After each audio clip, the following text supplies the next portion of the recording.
بوابة نيوم.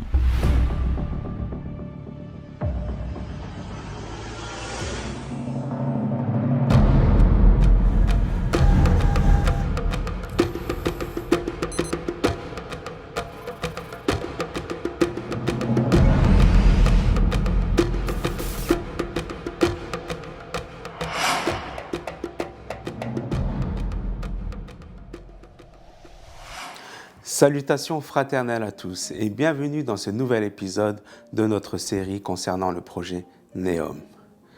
Nous avons vu dans l'épisode précédent qu'Iblis voulait amener l'homme dans une nouvelle dimension, lui apportant par son savoir et son expérience la toute-puissance et la connaissance. Un projet que Satan, Iblis, prépare depuis l'origine et dont Neom est en réalité l'aboutissement. Aujourd'hui, il apparaît désormais clairement que notre monde est sur le point de voir s'opérer des bouleversements majeurs qui vont nous propulser dans une ère nouvelle, l'ère du numérique, du quantique et de l'intelligence artificielle. Ces changements vont ainsi aboutir à une nouvelle société, celle de Neom, avec ses nouvelles technologies et son nouveau mode de vie. Cette mutation de notre civilisation va inévitablement entraîner une transformation de l'homme. L'homme de demain ne sera en rien l'homme d'aujourd'hui. En d'autres termes, les changements et les bouleversements de notre société qui nous amèneront à Neom vont également transformer l'homme.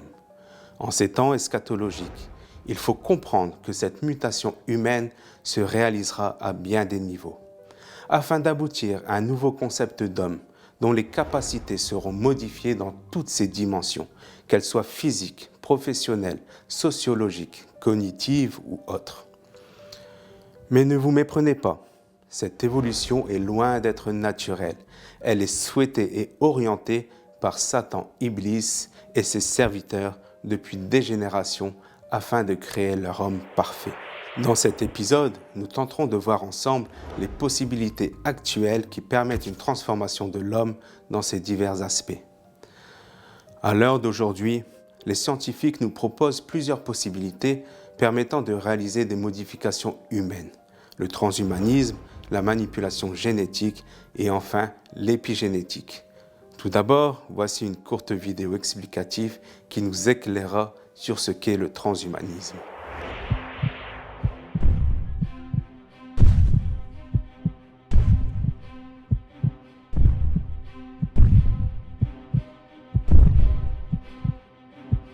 Il est aujourd'hui possible de modifier l'homme grâce aux nouvelles technologies. C'est ce que l'on appelle le transhumanisme. Le transhumanisme exprime l'idée que l'humain peut être augmenté par la technologie. On parle encore d'homme connecté ou d'homme augmenté. Il s'agit de la fusion croissante entre l'homme et la machine, ce qui a pour objectif déclaré non seulement de guérir des maladies, mais surtout de créer un homme amélioré en performance et en durée de vie. L'immortalité étant le but ultime.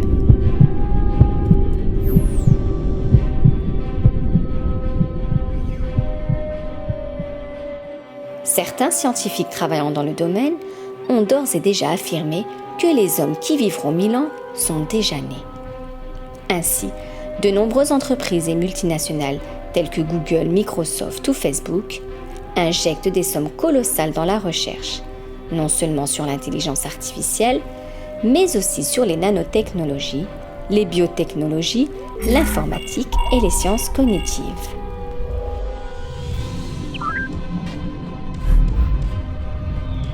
Et ces géants de la Silicon Valley ne sont pas les seuls. Que ce soit en Russie, en Chine ou encore en Europe, les entreprises et milliardaires de tous bords investissent massivement dans ces domaines. Pour bien comprendre les enjeux du transhumanisme, rappelons les propos de l'une de ses plus grandes figures, Ray Kurzweil, directeur de l'ingénierie chez Google, qui a déclaré que, dans les décennies à venir, une mise à niveau radicale des systèmes physiques et mentaux de notre corps, déjà en cours, utilisera des nanobots pour augmenter et finalement remplacer tous nos organes. Il ajoute également que d'ici 2030, notre cerveau sera directement relié à un cerveau synthétique virtuel et notre pensée deviendra un mélange de pensées biologiques et non biologiques. Rappelons que cette date de 2030 n'est pas anodine, car elle coïncide également avec l'avènement de Neom et le projet Vision 2030 lancé par le prince héritier saoudien Mohammed Ben Salman. Donc, nous sommes devant un événement qui va être un événement grandiose. Ils veulent construire un monde de robots, c'est Neom, le paradis sur cette terre des plaisirs, en faisant tomber l'eau là où il veut, en tuant un être vivant, en le ressuscitant, en donnant les richesses et l'économie à propulsion à tous ceux qui se prosternent, en ramenant le mondialisme vers une seule élite. Neom sera-t-elle donc peuplée d'hommes augmentés qui s'intégreront parfaitement dans cette cité à haute technologie et ultra robotisée ? Vous allez voir, il va y avoir du changement. Mais la fusion avec la machine n'est pas le seul moyen de changer l'homme. Aujourd'hui, on entend beaucoup parler de manipulation et de modification génétique, notamment avec les OGM, les organismes génétiquement modifiés.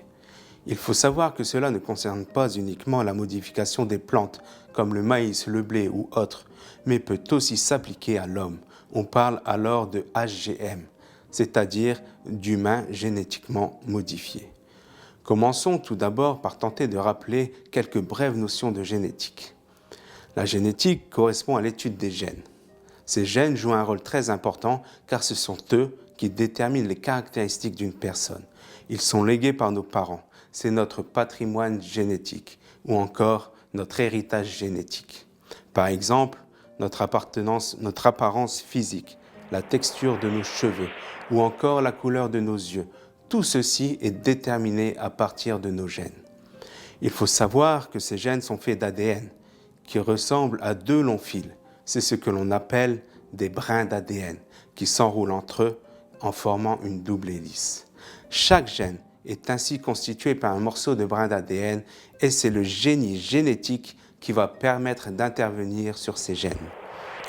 Les scientifiques vont donc avoir la possibilité de modifier par un processus complexe la constitution génétique d'un organisme en supprimant ou en introduisant de l'ADN. Cet ADN peut être introduit directement dans l'organisme hôte ou alors dans une cellule qui est ensuite fusionnée ou hybridée avec l'hôte. En gros, cela va permettre de supprimer des séquences d'ADN défectueuses ou d'y insérer des bouts d'ADN de manière très précise. Corriger une erreur ici, ajouter une fonction là. Les possibilités sont vertigineuses. Mais n'y a-t-il pas en réalité, par ces manipulations génétiques, la volonté de mettre en place un programme d'anéantissement de l'homme dans son altérité, notamment en lui ôtant toute sa complexité et son héritage génétique ? Ne s'agit-il pas également de toucher l'homme afin de le remodeler dans une image de lui-même qui diffère de sa nature profonde et originelle pour qu'il puisse accéder enfin à ce qui lui paraissait jusque-là inaccessible ?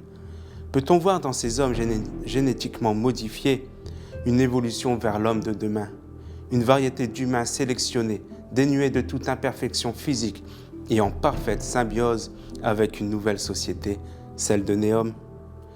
Nous venons de voir deux manières possibles de transformer l'homme, le transhumanisme et la manipulation génétique.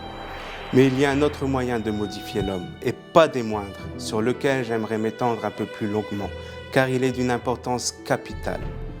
Il s'agit de l'épigénétique, un sujet que nous traiterons ensemble dans le prochain épisode.